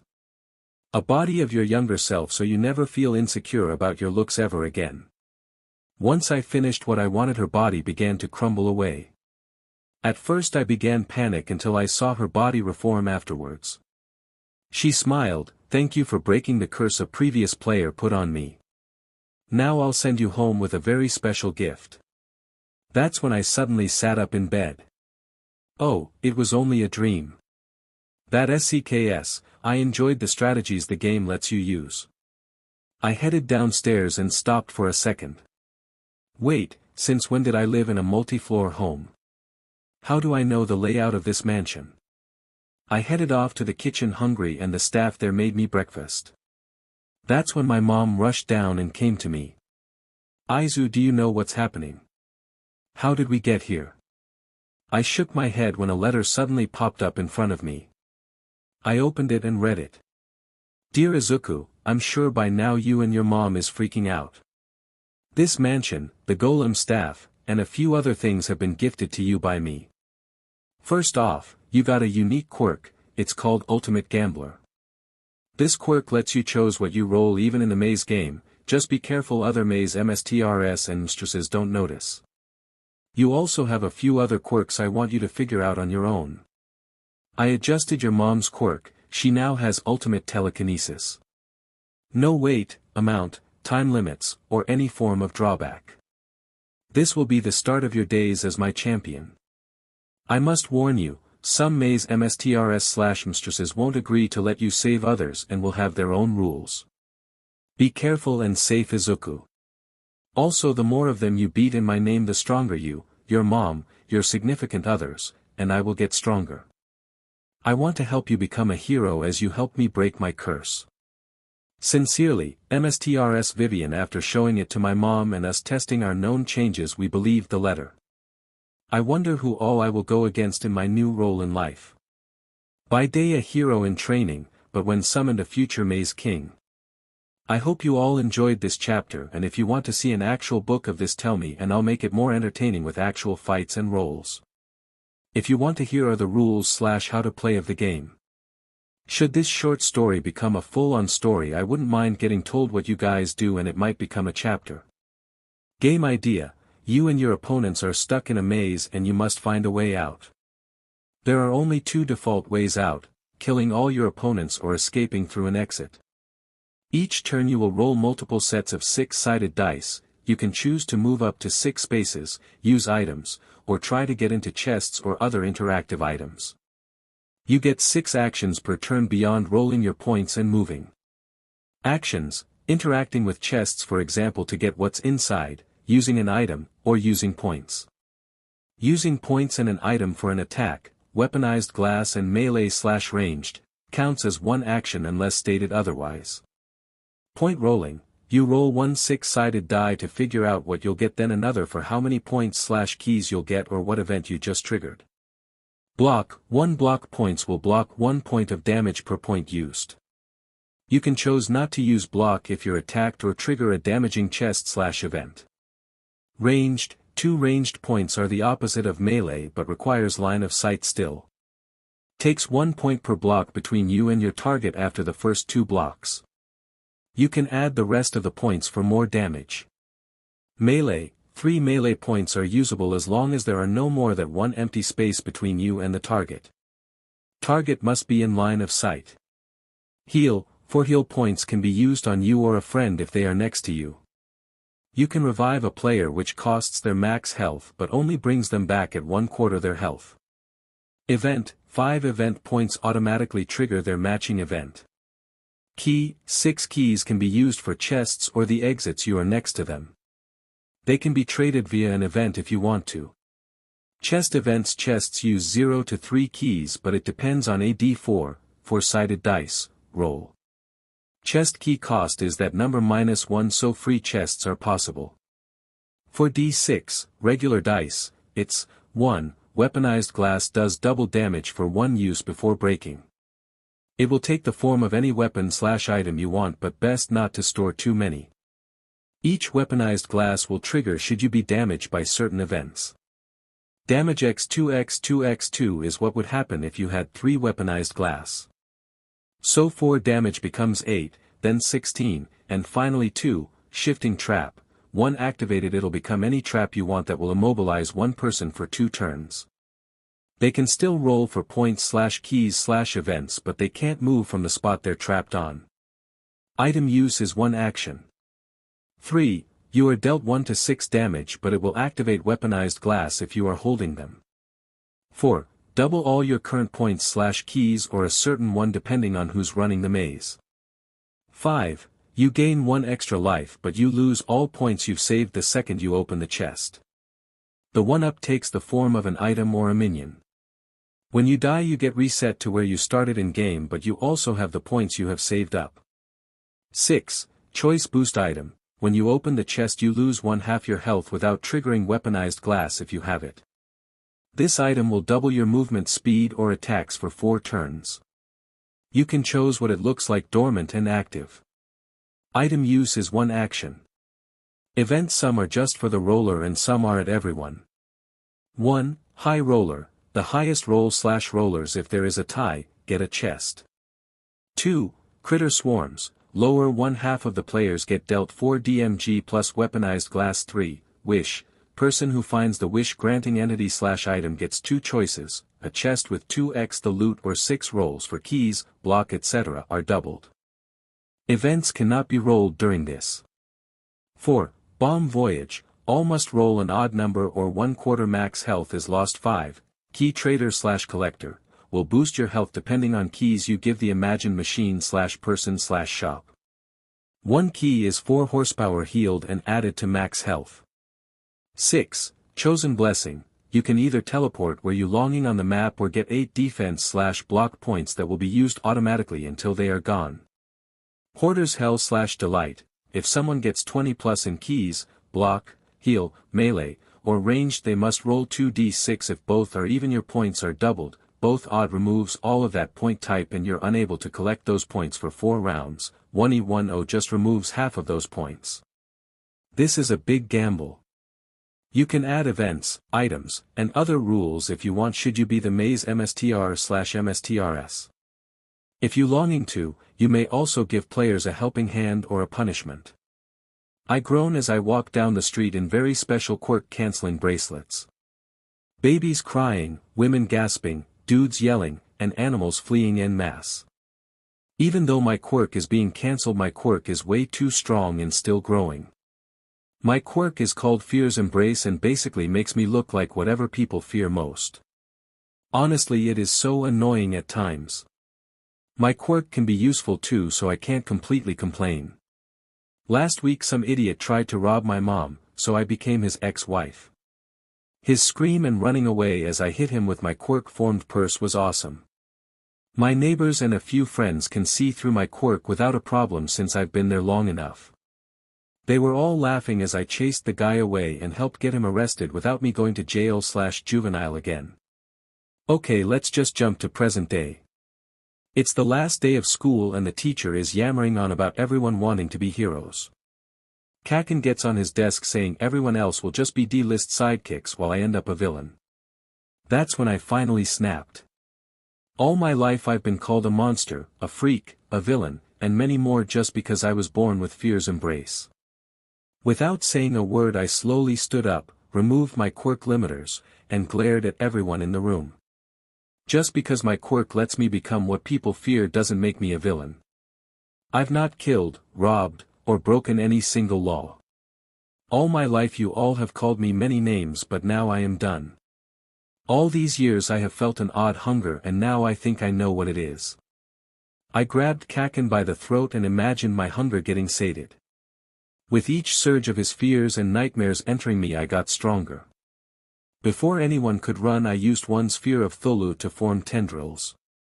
These tendrils also fed me all of their fears. Soon my hunger was gone and I somehow felt peaceful. I sat down and sighed contentedly as everyone else collapsed in their seats. After a while I noticed that I wasn't Tholu, death, or anything else scary. I could still use my quirk, but it wasn't always active. After a while the teacher snapped out of their daze and looked at me a bit stunned. Midoriya, is that the real you I see? I shrugged as I looked myself over. I think so, I'm no longer Tholu, am I? They shook their head and everyone else slowly woke from their dazes. The girls surrounded me calling me cute and playing with my hair. Well, it only lasted a few minutes before Kaken woke up. When he woke up he blew me across the room. I landed on my feet and felt he had a new fear, that I become the #1 hero while he is forgotten. With a smirk I mimicked his quirk, so you fear I will be better than you. Too late, I already am. With that I walked away and headed home since the bell rang a bit ago. As I headed home I messed with my quirk some. I can now easily turn it on and off as long as it's gotten its fill of fear, finally. No more need for those blasted quirk suppressing cuffs. I can also use the powers of those I feed off of. As I go under a bridge I create a thick ball of nitroglycerin sweat and roll it. What I did not expect was for a slime monster to pop out of the sewer, land on the ball, and blow himself up. I quickly fed of his fears and smirked some as All Might popped up. Something caused my quirk to trigger and I was forced to change into some faceless man.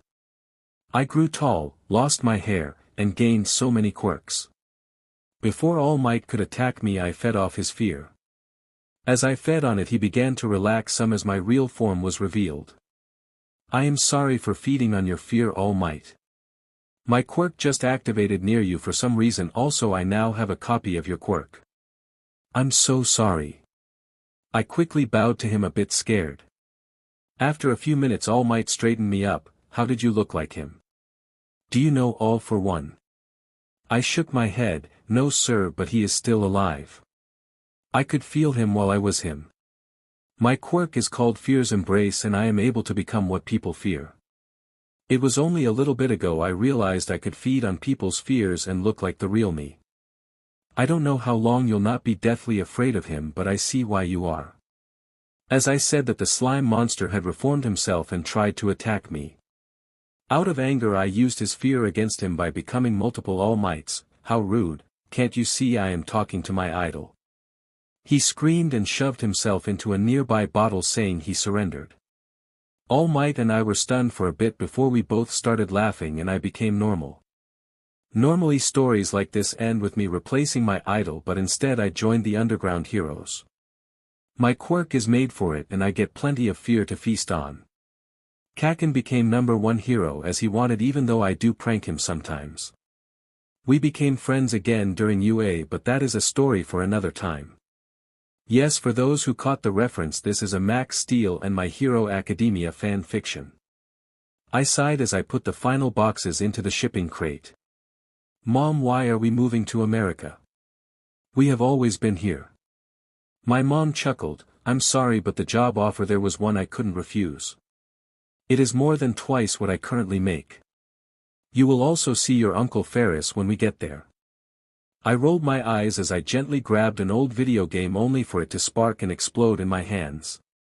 My mom flashed a worried look before we got into a taxi and headed to the airport. After a long flight we ended up in a strange town called Copper Canyon. It was a big city with lots of skyscrapers and advanced tech. Holographic phones, robot pets, and a lot more. We spent a couple days unpacking and rearranging stuff in our new apartment, which looked normal. After we got done unpacking I went to sleep since I have school tomorrow. When morning came I showered, somehow blew up the toaster, and rode my bike to school. In America apparently with a guardian's permission kids can use their quirks, cause I saw kids flying, running fast as hell, and such. After finding my classroom, and instantly being targeted for being quirkless, I somehow shorted out an energy-absorbing kid who literally has a plug as a tail. Him punching me actually sent him flying backwards into a wall while the others were unaffected by whatever happened. After sprinting to my bike and pedaling my heart out, I was tackled by some odd metal machine. After learning its name is Steel and that I am creating some odd energy, we became one. We became Deku Steel, a strong vigilante of Copper Canyon. Now that the history is over, let's go to a current situation. Fast forward noises. I'm currently using a strength boosting form to hold back a very angry robotic rhino. Who even builds stuff like this? This robot is much stronger than the original organic counterpart. My feet are dug in when this mechanical menace starts to breath fire. Now I'm getting really annoyed. Okay Rhino, it's time to get this charge over with. I injected it with the odd energy I create, causing it to short out, and then where the flamethrower's tank is explodes.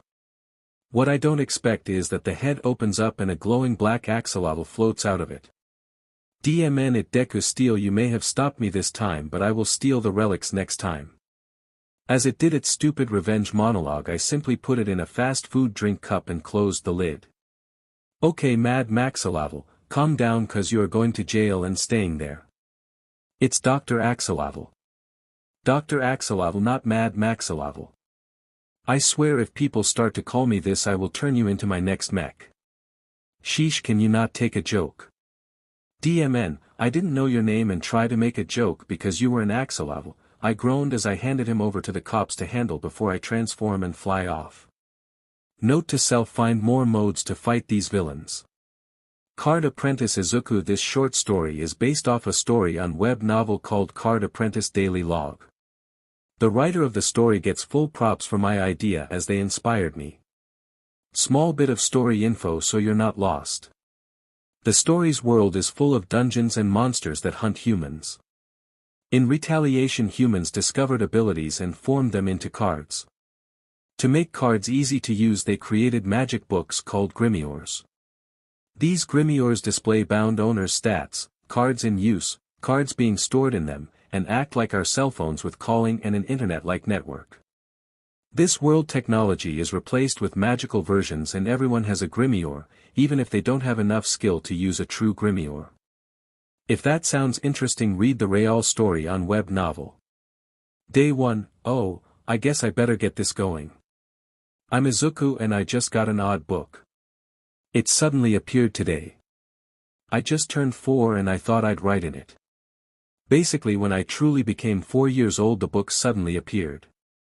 It has my name, age, and explains what stats like health, stamina, defense and such translate to for me. There is a star stat and a soul power stat I can see. They're currently 0 out of 0 stars and 8% soul power. It also has a couple cards in it. They feel like normal cards, but only I can remove them from the pages they are on. One card says it's an origin card and the other says skill card. There's a page with an origin card spot and spots for skills, arena, and trap cards similar to a Yu-Gi-Oh deck thingy. Day 2, okay, I just woke up and put the origin card into its spot and I'm now scared. The book glowed and changed appearance before my stats changed in it. From a simple book with iron binding and cornered hard-backed book to something a lot cooler. There's vines all over it and a big lotus on the cover. The lotus is black with green edges like my hair. The origin card I placed isn't moving at all, but I can now read it clearly. Card name, Blessing of the Godly Lotus. Card type, origin card. Card rank, unique grade. Card rating, nil. Card durability, nil. Card effect. This card gives its user the abilities she desires plus what's needed to bring their grimoire and themselves to their fullest potentials. Active card skills. Card creation, lets the user create cards using ingredients available.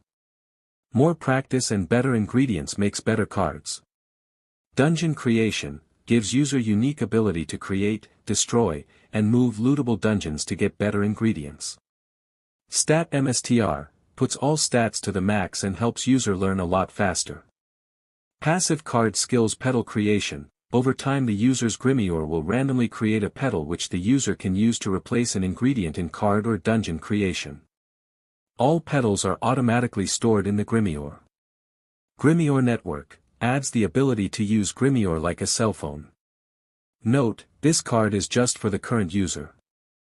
Once user dies, this card shall vanish with them unless they decide to pass it on to a defendant the card approves of.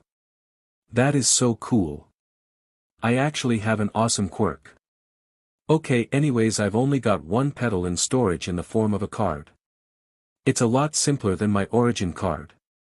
Name, Petal of Godly Lotus card type, item card rank, unique card rating, nil card durability, 1-to-1 card info. This petal can be used to replace one ingredient in dungeon or card creation.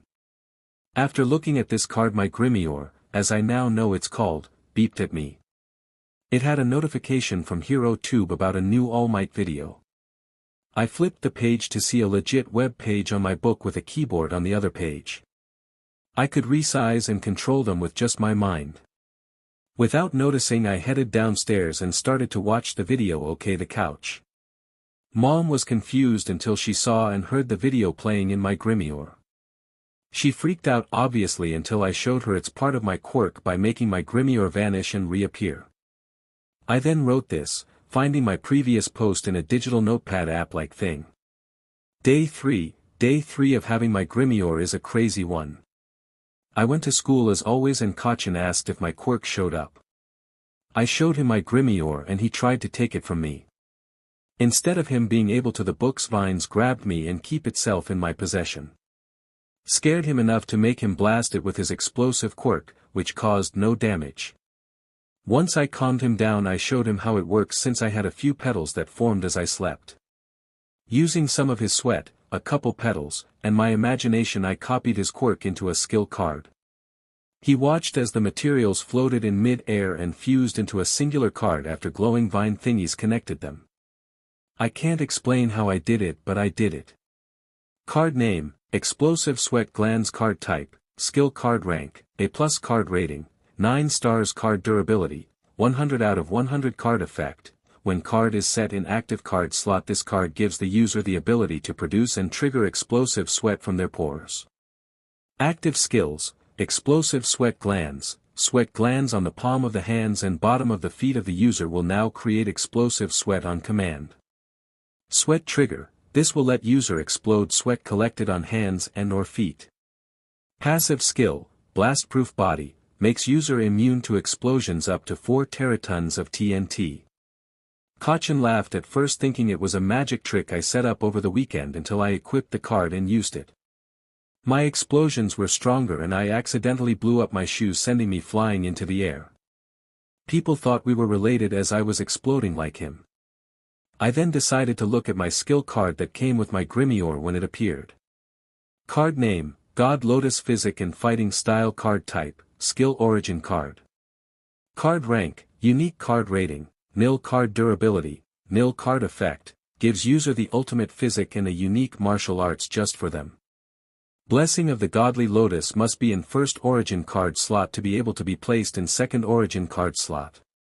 Active skills, Petal Boost. At the cost of a petal of the Godly Lotus you do triple damage and your mastery of the art of floating lotus petal is maxed out for a couple minutes. Passive skills, Godly Lotus Physic, user's body will slowly become stronger, heal almost instantly, and show results of exercise a lot faster than most. Best not to lift weights until user is 10 or older to avoid looking like a muscle head. Art of Floating. Lotus Petal, a martial arts that combines the lightness of a petal, the fluidity of a river, and the strength of the wind. This style is a mix of blocking, dodging, parrying, and attacking, which will confuse slower and stiffer opponents. As I read it I was curious, so I put it in the second slot that formed after I put the other origin card in. A warm, calming sensation flowed through my body for a while as I learned the basics to the martial arts. My luck must be horrible, cause that's when a villain tried to make me his hostage. It was a newer villain who just robs banks using his blade quirk. His hand barely reached me when I spun to the side, jumped up, and did a petal-enhanced axe kick down, knocking him out and into the cement of the sidewalk. The loud bang from the kick scared everyone and the heroes chasing the dude looked worried. When they finally get over to us they all were shocked as I looked down at the villain. Is he going to be okay?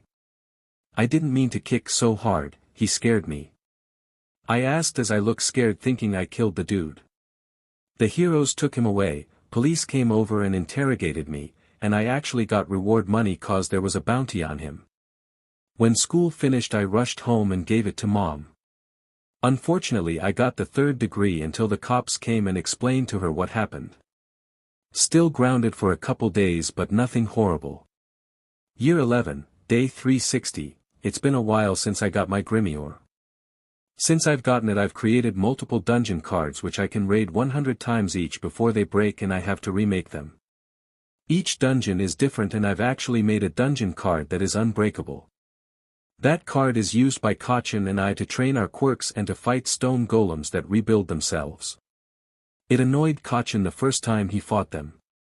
He destroyed one and cheered until its sucker punched him after reforming. I've made a ton of cards and let's just say some are just for storage. I made an iron vault into a card and it holds a lot of stuff.